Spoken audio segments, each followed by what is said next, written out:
বর্তমান অস্থায়ী সরকার তাকে তালবাহানা করে তার শপথ বাক্য পাঠ করাচ্ছে না। তাকে যেন শপথ বাক্য পাঠ করে তার জায়গায় বসানো হয়। বর্তমান অন্তর্বর্তী সরকার মনে করে যে এই গত শেখ হাসিনা সরকারের দোসরের মতো নিজেও দোসর হয়ে উঠবে, তাহলে এটা ভুল করবে।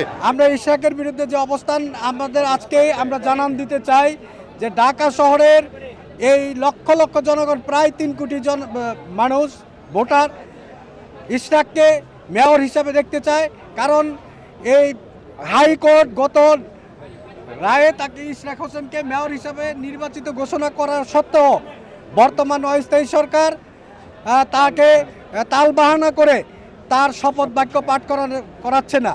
আমরা সেই শপথ বাক্য যাতে তাকে অবিলম্বে পাঠ করিয়ে তাকে মেয়র হিসাবে ঢাকা দক্ষিণ সিটির জনগণের সেবা করার জন্য তাকে সুযোগ দেয়, এই প্রত্যাশায় এবং এই প্রতিবাদে আমরা এই লক্ষ্যে আমরা আজকে সমবেত হয়েছি। ঢাকা শহরের এই লক্ষ লক্ষ জনগণ আমরা চাই এই অস্থায়ী সরকার যাতে ইশরাককে তারা অবিলম্বে মেয়র হিসাবে তাকে শপথ বাক্য পাঠ করান, যাতে এই দেশের এই ঢাকার জনগণ তারা ইশরাককে মেয়র হিসাবে পেয়ে তার সেবা জনগণ পেতে পারে। ইঞ্জিনিয়ার ইশরাক হোসেন আমাদের মেয়র, জনতার মেয়র, ঢাকাবাসীর প্রত্যাশা। মেয়রকে মেয়র ভবনে শপথ বাক্য পাঠ করানো হচ্ছে না বিধায় আমরা আজকে 6ষ্ঠ দিনে আন্দোলনে নেমেছি। আমাদের এই আন্দোলন অব্যাহত থাকবে। আমি বর্তমান সরকারে যারা উপদেষ্টা মণ্ডলীতে আছে তাদেরকে রিকোয়েস্ট করব এবং জনগণের পক্ষ থেকে সবারই আবদার এটা যেন মেনে নেওয়া হয়, তাকে যেন শপথ বাক্য পাঠ করে তার জায়গায় বসানো হয়। এই দাবিতে আমরা রাজপথে নেমেছি।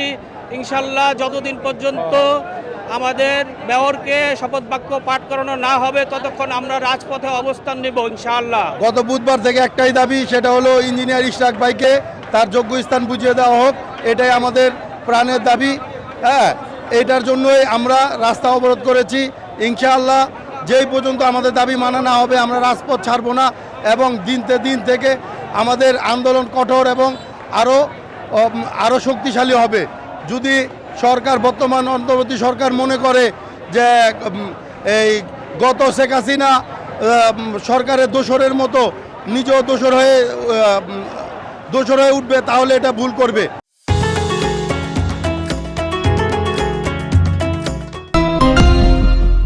কারণ তারা তো অবৈধ সরকারের অবৈধ রাষ্ট্রপতি থেকে তারা শপথ গ্রহণ করে তারা সরকার গঠন করেছে। কিন্তু আমাদের ইশরাক ভাই তো অবৈধভাবে কোনো কিছু আদায় করতে চাচ্ছে না, আমরাও কোনো কিছু অবৈধ কিছু আদায় চাচ্ছি না।